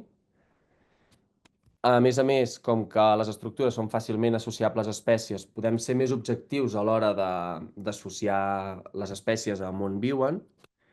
I, de fet, el fet que les espècies i les estructures siguin fàcilment associables és degut a que sovint els requeriments d'una espècie es relacionen més amb l'estructura pròpia que amb un hàbitat en concret. Per exemple, una espècie que necessita boscos madurs és més important el fet que hi hagi l'estructura de boscos madurs que un hàbitat en concret. I tot això li dona sentit ecològic una mica a aquest enfoc. Tot això és pel que fa a l'enfoc ecosistèmic, però també hi ha un tema de facilitat de gestió, i és que treballar amb estructures és molt més pràctic a l'hora de dur a terme les accions de conservació i restauració. En aquest cas, augmenta clarament l'operativitat i l'eficiència, i a més redueix la complexitat de treballar directament sobre els hàbitats Corine, que recordem que n'hi ha gairebé 600 a Catalunya, i que és una mica difícil d'agafar com per començar. Tot i que, òbviament, després es poden prendre mesures de conservació i restauració directament sobre els hàbitats Corine a una escala més fina, però per començar, per fer una anàlisi una mica més general, doncs podem començar directament per les estructures. Per últim, hi ha un últim avantatge, que és en el que ens centrarem a partir d'ara en aquesta presentació, en aquest bloc, que és el fet que les estructures poden fer de pont entre diferents nivells de biodiversitat. Aleshores, en aquest cas, seguirem un exemple pràctic que anirà articulant una mica aquesta part de la presentació, que és el cas del tallarol trencamates, que podem definir fàcilment quines estructures ocupa, gràcies a que les estructures responen als requeriments ecològics d'aquesta. En aquest cas, ocupa matollars baixos, els matollars i també el mosaic matollar-prat. Aleshores, tal com hem dit, les estructures són fàcilment associables a processos també, a tots els altres nivells de biodiversitat, entenent en aquest cas un procés com un agent que afavoreix el canvi d'una estructura a una altra. Per exemple, l'herbivoria o el règim de foc són processos que ajuden a passar d'una estructura forestal, per exemple, a una zona d'espais oberts. Alhora, també un procés pot ajudar al manteniment d'una estructura. Per exemple, l'herbivoria i el règim de foc mateix ajuden a mantenir l'estructura les estructures d'espais oberts. Aleshores, les estructures també es poden associar fàcilment als hàbitats, gràcies als tipus i als subtipus de l'última versió del mapa d'hàbitats. I aleshores el que fem és quedar-nos amb aquesta imatge més general que connecta una mica aquests 4 nivells de biodiversitat. Aleshores, això, o sigui, la gràcia, el producte de tot això és un tesaure que connecta tots aquests nivells de biodiversitat, i per seguir amb l'exemple pràctic, en aquest cas em repetiré una mica, però perquè quedi una mica clar, Al tallarol trencamates, per exemple, doncs podem definir fàcilment les estructures que ocupa, repeteixo, matollars baixos, matollars i el mosaic matollar prats, i això de per si ja resulta un avantatge, perquè tal com hem dit, és fàcil o és més fàcil de gestionar directament les estructures i, per tant, ja podem començar a prendre mesures generals directament sobre aquestes estructures. A més, com que podem associar també l'espècie directament a processos a partir de les estructures, podem saber quins processos afavoreixen a una espècie, per exemple, el tallarol trencamates. L'herbivoria i el règim de foc clarament afavoreixen la presència d'aquesta espècie. I a més, gràcies a... també es pot fer una anàlisi així més superficial i a nivell qualitatiu de quins hàbitats ocupen les espècies a partir de l'estructura. En aquest cas, doncs, clarament per poder prendre mesures més concretes a escala més fina directament sobre els hàbitats. Clar, aquest anàlisi està bé, però queda una mica a nivell superficial i en aquest cas doncs, hem volgut entrar una mica més enllà i hem obtingut una aplicació pràctica directament d'aquest marc de treball de l'associació entre nivells de biodiversitat, que és l'associació entre espècies i hàbitats. Aleshores, en aquest cas es vol aconseguir una aproximació d'afinitat entre les espècies i els hàbitats que ocupen de manera sistemàtica, repetible i transparent, que són els principis que ha comentat el Dani al principi. Aleshores, algunes possibles aplicacions d'aquesta associació entre hàbitats i espècies és identificar sobre quins hàbitats es poden prendre mesures quan l'estructura no resulta prou concreta i ens poden ajudar a nodrir diferents coses, com per exemple els plans de conservació i recuperació d'espècies i també poden nodrir els plans de gestió d'espais Natura 2000 i els plans d'acció d'espècies i hàbitats de la Directiva Hàbitats. A més, en general, doncs, també poden ajudar a omplir buits de coneixement que podem tenir en general. Aleshores, per fer aquesta associació entre hàbitats i espècies hem seguit una metodologia que es basa en diferents passos. Primer de tot partim de la distribució d'espècies en el marc dels informes d'aplicació de les directives Hàbitats i Ocells, que és el que us ha explicat el Dani abans, en un període temporal del 2019 al 2024 i amb una resolució d'1 quilòmetre quadrat. Això d'una banda, i d'altra banda també tenim la informació de l'última versió del mapa d'hàbitats terrestres que presenta molta més resolució, és a una escala molt més fina. Aleshores, per exemple, agafant una de les quadrícules que ocupa el tallarol trencamates, que per cert seguirà sent l'exemple ara, doncs podeu obtenir quins hàbitats hi ha en una quadrícula de la distribució del tallarol trencamates i podem saber quina és la superfície d'aquests hàbitats en aquesta quadrícula. I si fem un resum de totes les quadrícules que ocupa l'espècie, acabeu obtenint aquesta taula que ens indica la superfície dels hàbitats dins de la distribució de l'espècie. Per exemple, l'hàbitat 32-36 ocupa gairebé 3,4 quilòmetres quadrats de la distribució del tallarol trencamates. Aleshores, aquesta taula és exactament la mateixa. I en aquest cas, aquí sí que és on fem el lligam entre l'associació de nivells de biodiversitat que hem parlat abans i l'associació d'hàbitats i espècies. I és que, a l'haver-hi una diferència de resolució important entre la distribució de les espècies, que és 1 quilòmetre quadrat, i la informació més fina del mapa d'hàbitats, en aquest cas hi ha hàbitats que se seleccionen a dintre de la distribució de les espècies, tot i que les espècies no les utilitzen. Per què? Perquè en una quadrícula d'1 quilòmetre quadrat on viu el tallarol trencamates també hi ha boscos, també hi ha cursos d'aigua, tot i que no siguin hàbitats ocupats per aquesta espècie. Per tant, en aquest cas utilitzem el tesaure que hem generat anteriorment, en l'associació entre nivells de biodiversitat, per eliminar els hàbitats que no siguin matollars i matollars baixos. Aleshores, un cop tenim aquesta taula filtrada, el que fem és generar una puntuació. Aquesta puntuació es basa en la representativitat i té en compte la superfície dels hàbitats dins de la distribució de l'espècie, que és aquesta columna que hem vist aquí en aquesta taula, i a més també tenim en compte la superfície total de l'hàbitat a Catalunya i la superfície total de l'espècie a Catalunya. Aleshores, acabem obtenint una taula també amb l'espècie, l'hàbitat i una puntuació de l'1 al 10, i ara podríem entrar una mica més a explicar-vos com hem fet aquesta metodologia, però senzillament aquesta l'estem redactant en un document, en unes bases metodològiques, que en algun moment doncs, estaran publicades i seran consultables. Aleshores, no sé si us heu fixat que tota l'estona estem seguint l'exemple del tallarol trencamates, i a part d'aquests matollars i matollars baixos que ocupa aquí, també ocupa el mosaic matollar prat, que ara no l'hem tingut en compte a l'hora de fer aquest filtre. I és que tractem els mosaics d'estructures d'una manera lleugerament diferent. Són molt rellevants perquè el tallarol trencamates precisament ocupa, a part del mosaic, ocupa altres estructures, però hi ha espècies que són exclusives dels mosaics, com per exemple la tortuga europea, que necessita zones d'arbres i també zones de prats, o l'hortolà, per exemple, que només pot viure en el mosaic matollar prat. Aleshores, en aquest cas, hem seguit una metodologia que és molt, molt similar. Senzillament el que hem fet és tractar diferents parelles d'hàbitats com a unitats úniques. És a dir, acabem mirant un altre cop la superfície de les parelles d'hàbitat, una mica com en l'exemple que us hem explicat abans, i obtenim la mateixa taula, amb la mateixa estructura. Senzillament, en lloc d'hàbitats, en aquest cas parlem de parelles d'hàbitats. I en aquest cas el que mirem és la superfície de les parelles d'hàbitats a dintre de la distribució de l'espècie. Aleshores, en aquest cas fem un altre filtre per estructura, senzillament eliminem tots els mosaics que no siguin els que ens interessen. En el cas de tallar el trencamates, doncs el mosaic matollabrat és el que ens interessa. Tots els altres tipus de mosaics els podem eliminar, com per exemple aquest mosaic arbori prat, i aleshores obtenim fem una altra taula de puntuació que es segueix basant, és pràcticament idèntica, i es basa en la representativitat i tenim en compte igualment la superfície de la parella d'hàbitats dins de la distribució de l'espècie i la superfície total de la parella d'hàbitats a Catalunya i la superfície total de l'espècie. El producte és el mateix, una taula amb espècie, parella d'hàbitats i la puntuació de l'1 al 10, i també tot això s'està explicant en el document aquest de bases metodològiques, tot i que és un work in progress i per tant encara hi estem treballant. Aleshores, a nivell de resultats, el producte final de tota aquesta eina que estem generant és una taula amb l'espècie, l'hàbitat o el mosaic d'hàbitats, en aquest cas en el color verd, que podeu veure que els hàbitats estan en color negre, mentre que en color verd hi ha parelles d'hàbitats, precisament, que són aquests mosaics, i la puntuació sobre 10.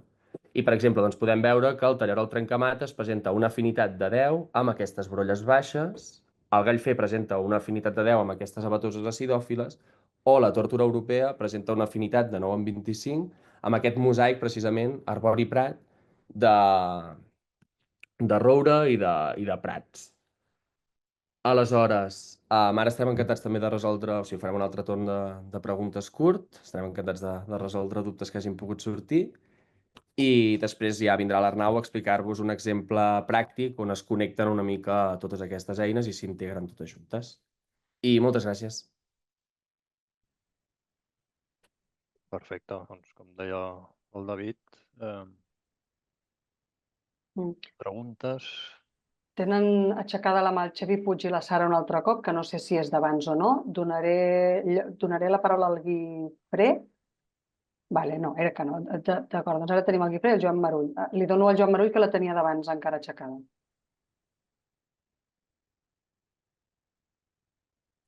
Sí, bon dia. Primer de tot, moltíssimes gràcies per aquesta seminari, aquesta explicació. Dir que em sembla espectacular el que esteu fent en l'observatori amb aquestes eines. Dit això, a mi m'agradaria fer un comentari crític, sobretot en relació al que s'ha començat dient, de dir que aquestes eines ens han de servir, si ho he entès bé, per vincular el coneixement amb les polítiques. Jo crec que això és el leitmotiv pel que ha dit el Lluís de l'Observatori i estic super d'acord. No obstant, us volia fer uns comentaris com de precaució, en el sentit que, esclar, l'índex de rellevància, per exemple, està basat en l'estat de conservació i la representativitat del lloc. Em sembla un treball extraordinari, però clar, mirant els mapes, les cartografies, és obvi que té un deix conservacionista clàssic, diguem-ho així. És a dir, totes les àrees on justament tenim més pressió, diguem, àrees metropolitanes, agràries, ens sortiran amb uns valors de l'índex de rellevància baixos, quasi bé per definició. Llavors, si aquestes eines les volem per polítiques, aquí ens estarà dient que en moltes zones on es volen implantar, per exemple, plans d'infraestructura verda, etc., tindrem uns índexs de rellevància baixos. Llavors, què passa, diguem-ne, amb la biodiversitat funcional, amb els serveis ecosistèmics que poden proveir unes espècies que justament en aquests indrets poden tenir un valor molt rellevant, justament. Llavors, és evident que un índex valora el que valora, que és l'estat de conservació i representativitat del lloc, però s'ha de tenir en compte amb això. És a dir, que aquest índex de rellevància l'hem de posar perquè és molt interessant, però hi ha on te toca, és a dir, en base al que està calculant, perquè si no ens podria donar lloc a, diguem, a una eina perillosa, diguem-ho així, perquè ens diria que aquests jocs més pressionats doncs podem fer campi qui pugui, per dir-ho curt i ras. Això per un cantó. I en relació amb això, clar, totes aquestes relacions, hàbitats, és, crec, un treball fenomenal i extraordinari, però en el país que vivim, i com deia en Margalef, no? En Ramon Margalef, doncs les activitats socioeconòmiques acaben determinant els processos i la biodiversitat. Llavors, com vinculem les activitats, el que es fan als llocs, justament amb la biodiversitat? Perquè això també ens hauria de donar eines per assessorar polítiques, no? Bé, ho deixaria aquí i gràcies.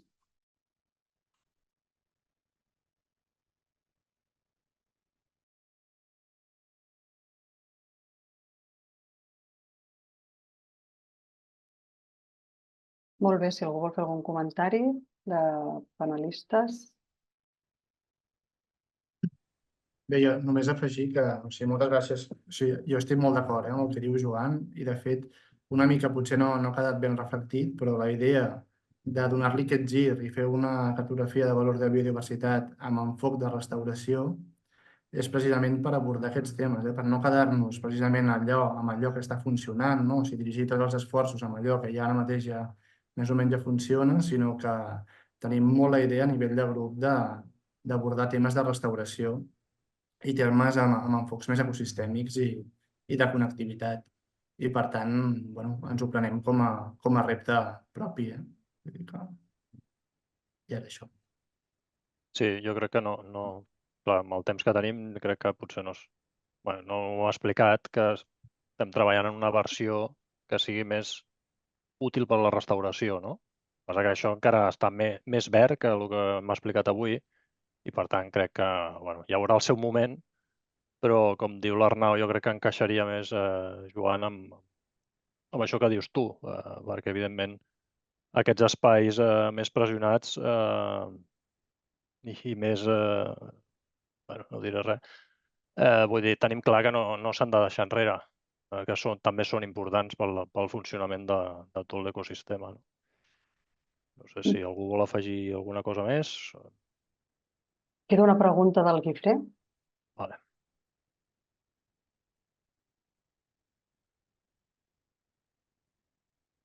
Endavant, Guifré, t'has de desmutejar.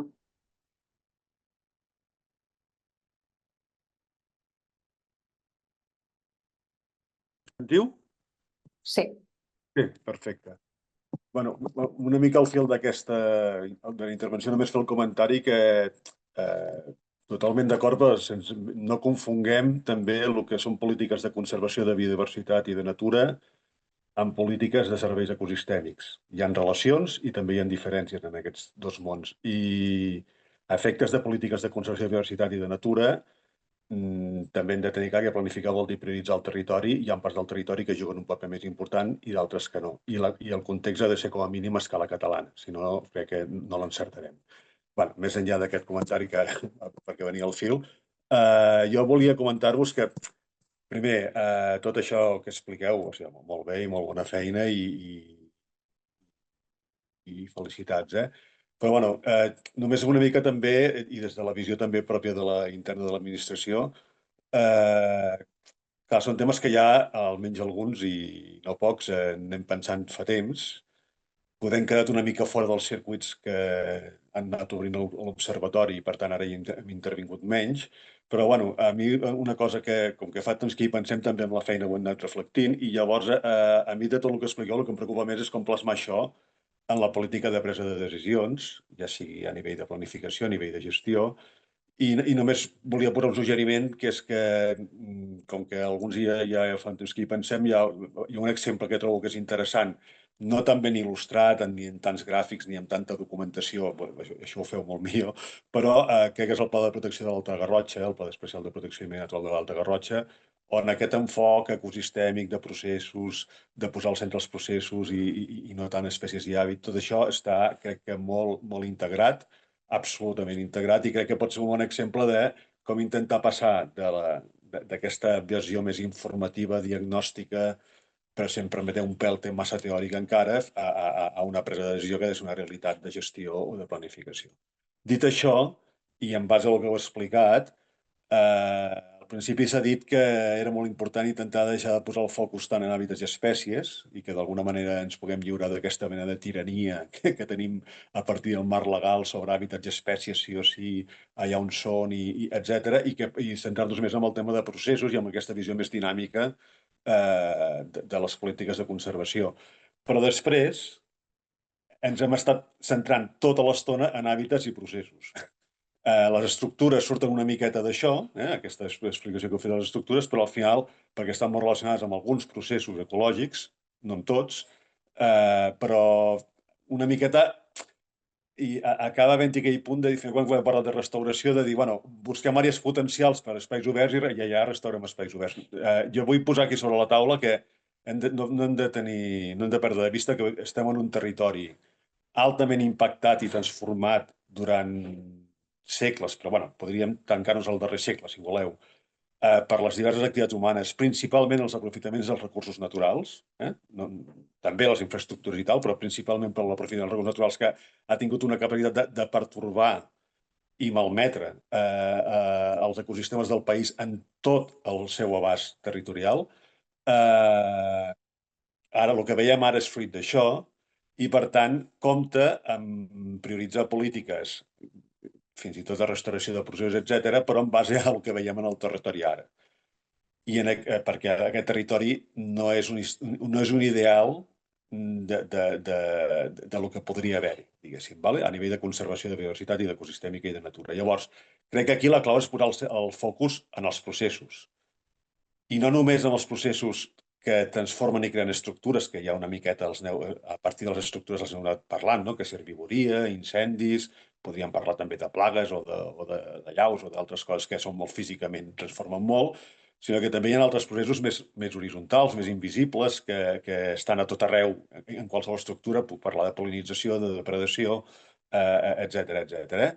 Però la clau és que sapiguem clar quins processos ecològics han d'haver-hi a Catalunya en cada un dels seus ecosistemes, els tinguem llistats, igual que llistem hàbitats i espècies, diagnostiquem el territori per veure quins tenim, quins no tenim, a on, en quin estat, degradats, no degradats, alterats, no alterats, i que ens centrem en la recuperació de processos, perquè hi siguin tots els que toquen cada part del territori. En les zones més humanitzades, amb més activitat, més properes a nuclis, etc., serà una recuperació, en alguns casos, de processos seminaturals en base a activitats humanes, òbviament, perquè s'ha de compaginar amb altres activitats. En zones més remotes segurament parlem normalment de processos naturals, però la clau és aquesta, crec, i ja ho veurem que surt. I potser aquell territori que ens semblava tan òptim per espais oberts igual no ho era tant i és un mosaic o és una altra cosa. Llavors, crec que la clau aquí és centrar la diagnosi en els processos i per això cal primer sistematitzar-los, llistar-los, identificar-los com fem amb hàbitats i espècies, diagnosticar com estan en el territori i a partir d'aquí obrir polítiques per recuperar tots els processos que cal que hi hagi en cada territori, ja sigui per vies de naturalitat o de dinàmica natural, ja sigui per vies fins i tot també d'activitats antròpiques. Res, un comentari meu era aquest.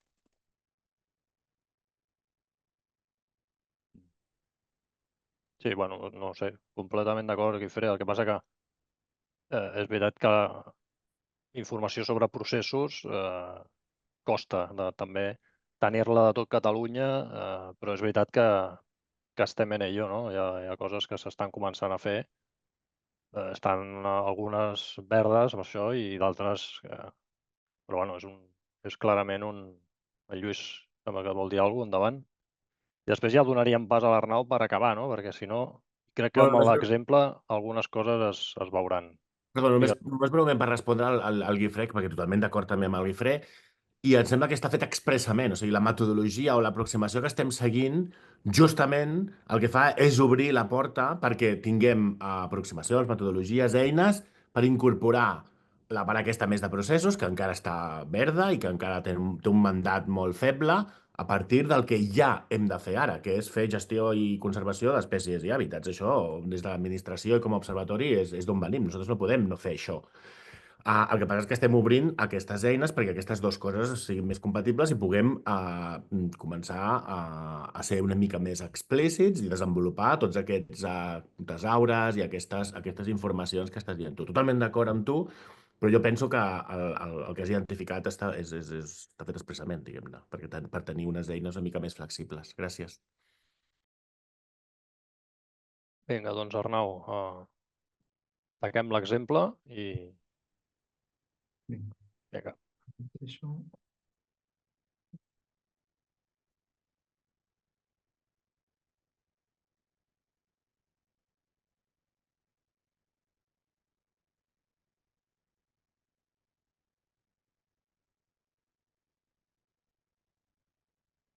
Vale.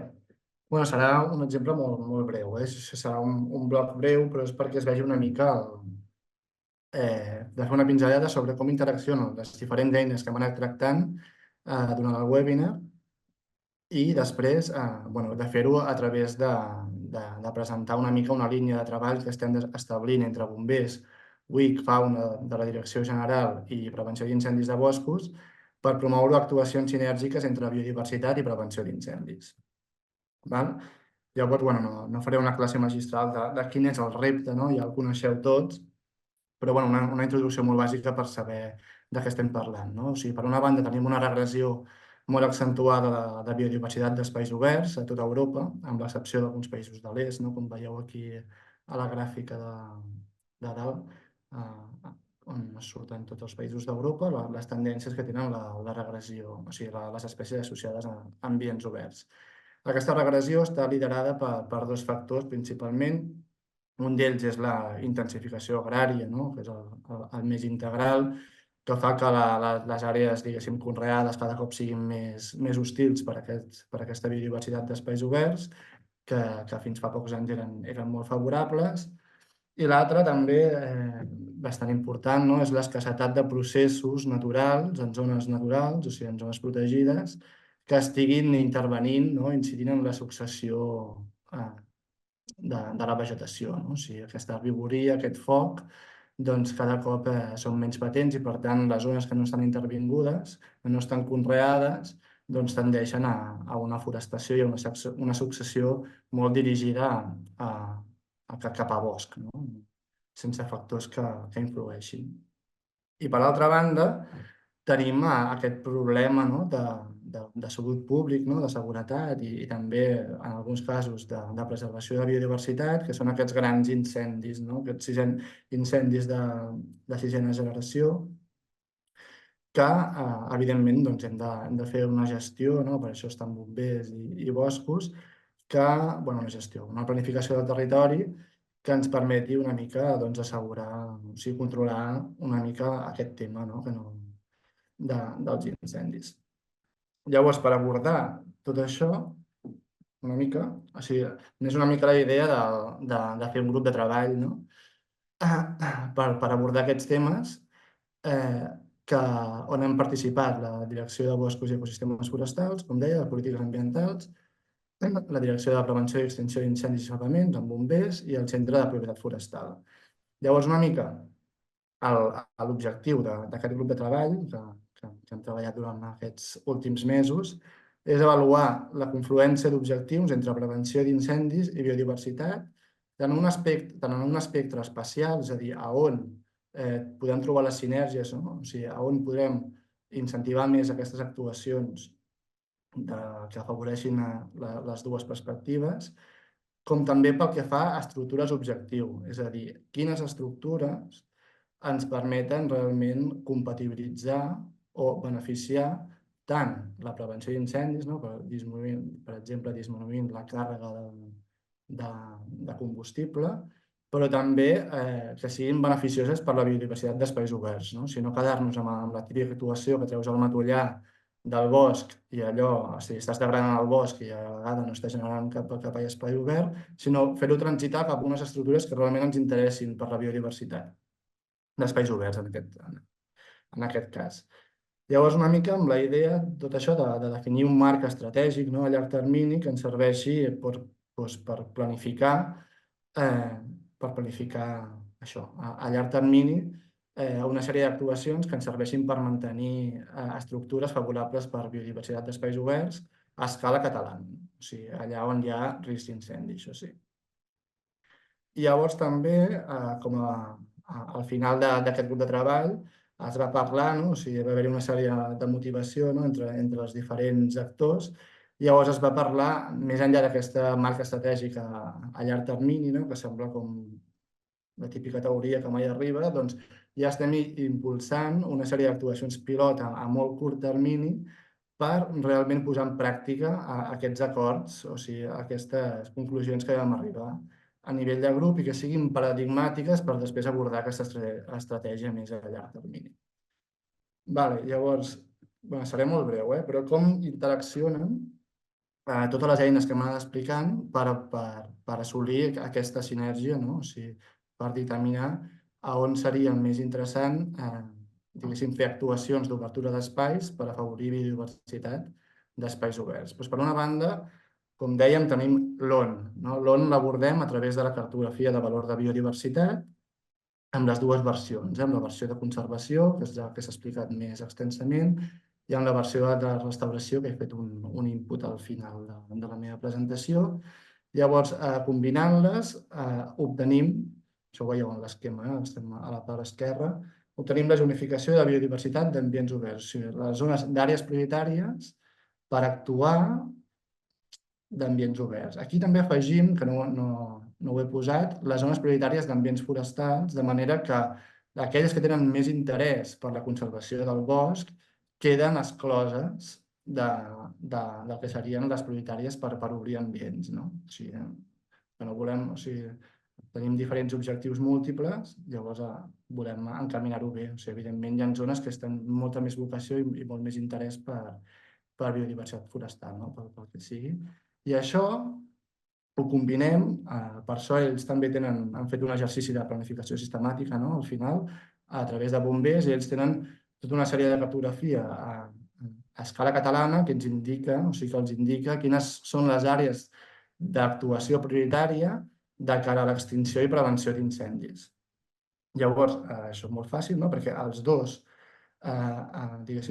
departaments tenim les nostres eines de planificació sistemàtica i, per tant, podem abordar aquest objectiu comú simplement combinant cartografies, que fins ara no podíem, almenys a nivell de biodiversitat. Combinant-les, evidentment, no totes les àrees de prevenció d'incendis coincideixen amb àrees prioritàries per a biodiversitat d'espais oberts, però sí que veiem que hi ha moltes hectàrees que sí que són coincidents.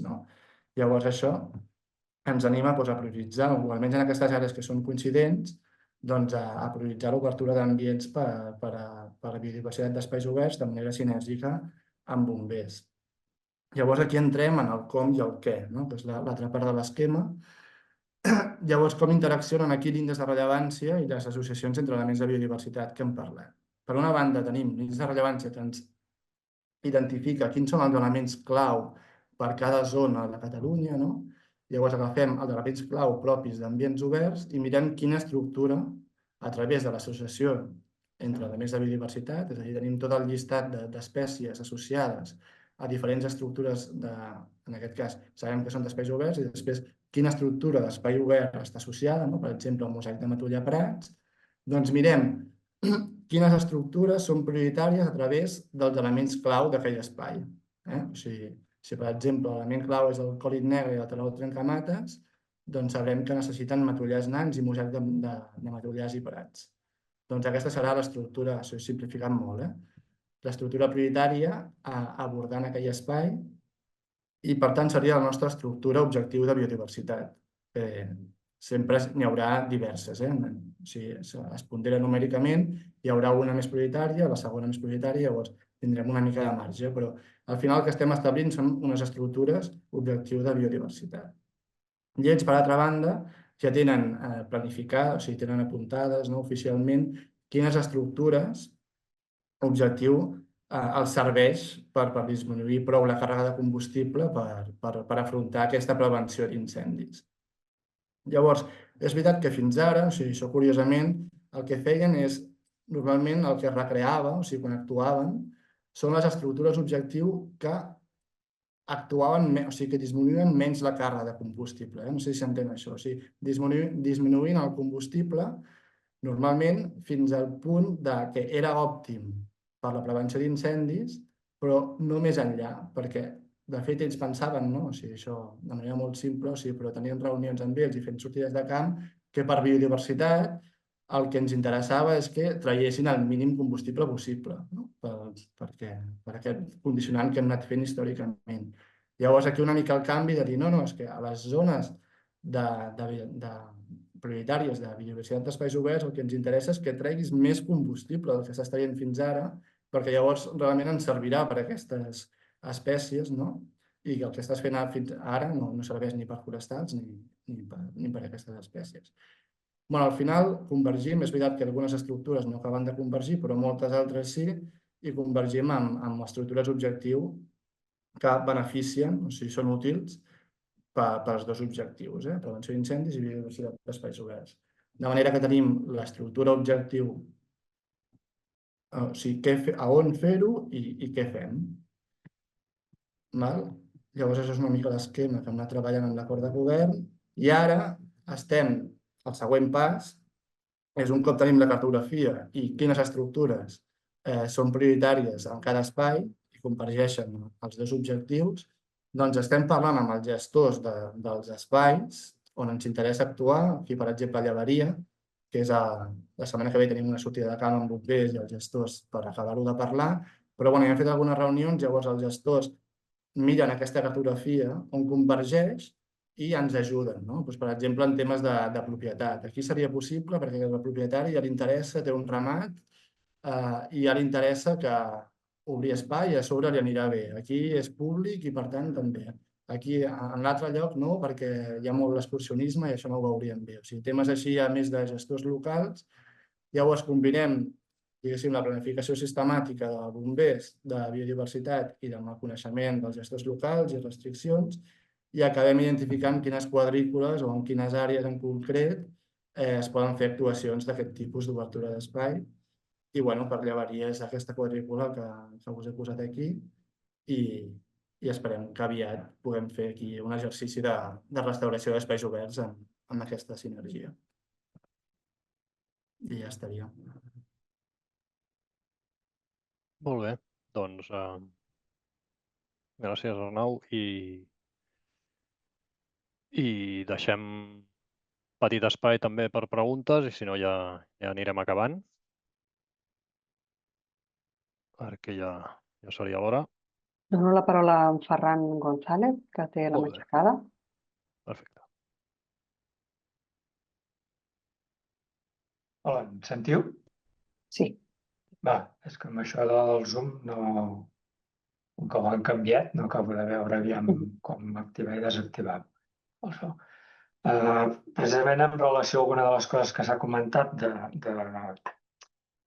dubtes i comentaris que teníem, el tema de com passar del teòric al pràctic, clar, a vegades amb el que són espais naturals de protecció especial, doncs més o menys ja hi ha un òrgan gestor que pot tenir més o menys algunes coses ja més ben definides, tot i que encara no tenim plans de gestió i plans especials per tots els espais, però més o menys doncs ja ho tenen bastant ben definit. Per la resta d'espais, clar, jo treballo a serveis territorials i aquí ens trobem que estem informant moltíssimes coses i, clar, algunes directrius o protocols, etc., no tenen una normativa vinculada.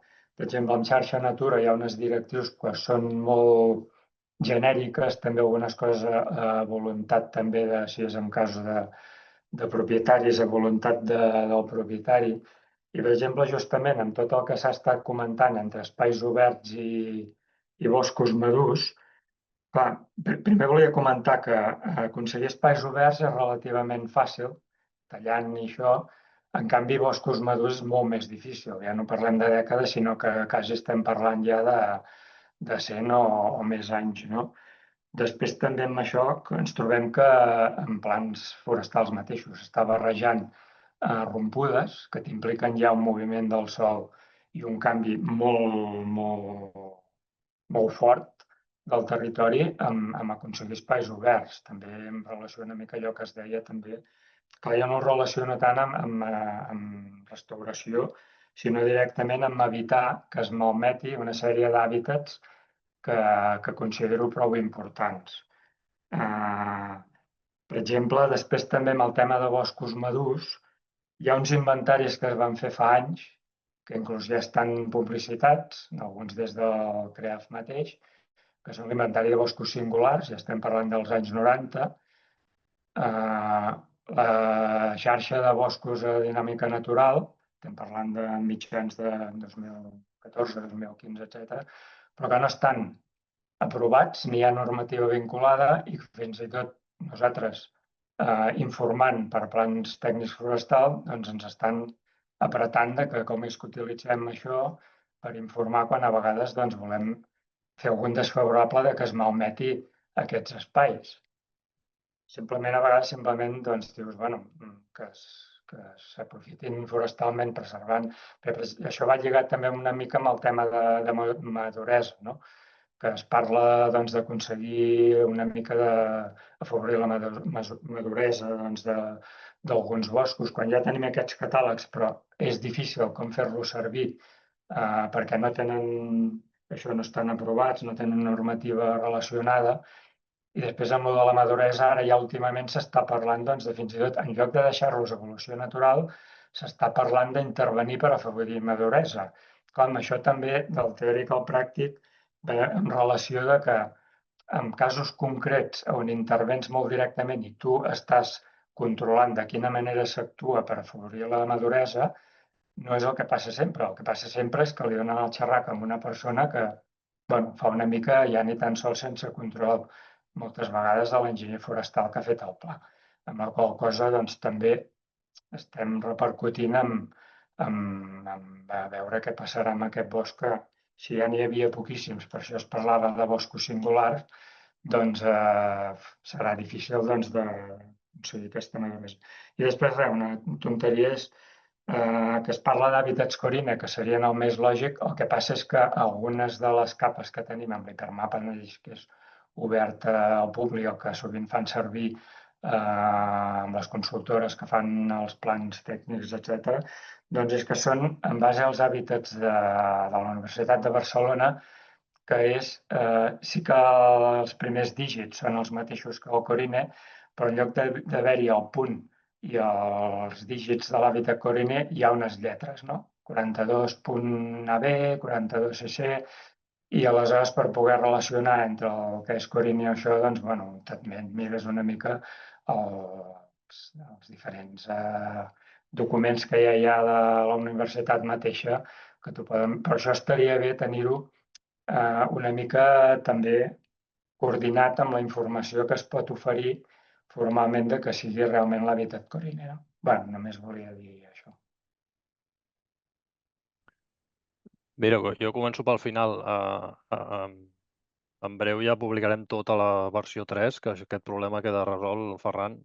Ja apareixeran fins al nivell d'hàbitat Corine cartografiat. I, no sé, per la resta, també, clar, el tema dels hàbitats forestals és un... Aquests inventaris de boscos madurs, és moneda, com dius tu, s'han fet diverses temps, però aquí farem una aproximació també. De fet, ja estem treballant amb això. Però evidentment això queda una mica... És veritat que és lo normal per nosaltres barrejar el que és fins on arriba la informació, el coneixement i aquestes eines que recomanen. Evidentment, després l'administració ha de portar a terme tota la feina de planificació normativa i legal que cal fer. Hi ha plans de gestió de Natura 2000 que s'han de fer, plans de conservació i de recuperació d'espècies amenaçades i vulnerables que s'han de fer. I la idea de la direcció general una mica és tenir en compte i partir de tot això també per elaborar aquests plans. Però això és una cosa que hem de fer ara.